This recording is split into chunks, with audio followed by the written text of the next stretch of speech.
Okay, we're on our ninth installment of the CIP tutorial. On the last one, we've got a start and cancel circuit.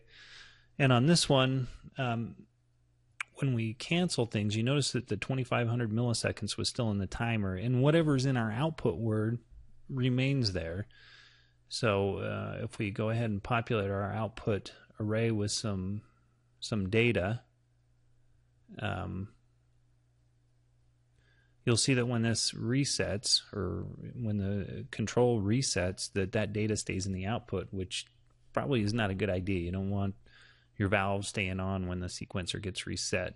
And there's a couple of ways of taking care of this. So we'll go over to step 5, and well, they didn't stay on. I must have put them in I put them in the wrong word. I need to put them in 5. I put it in 4. So I'll populate that correctly this time. Put some data in there,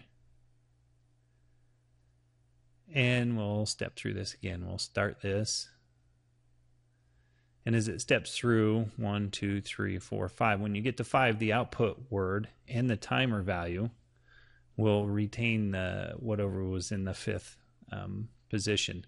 And there it is. Our wash water valve and our detergent valve stayed on, and our time value stayed in our preset. And what we really want to do is not have that happen. So here's one way to do it. You can just fill out with zeros on your last step. When you step through there, it'll obviously put zeros in there. Or you can write a little logic to take care of that. Like here, I can use a clear instruction if I can find it. As I've said before, I'm not used to using this. I go ahead and type that in. And there it is in the move in logical. It's right over.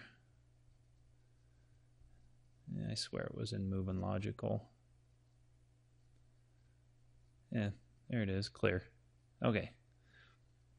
So I can go ahead and clear the output word. I can clear the timer preset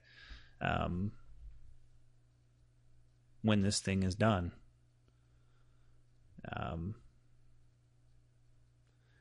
I don't have to, but I'm a little bit old school, so I put a branch on here, and it's just more readable for me to do it this way.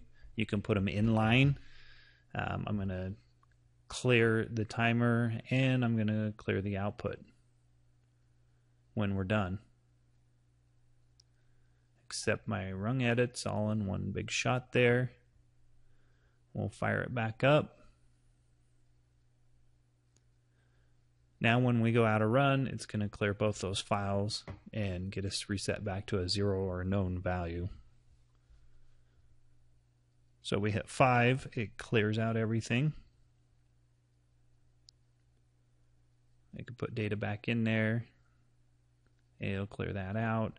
And it also clears out our time base. And that concludes this tutorial.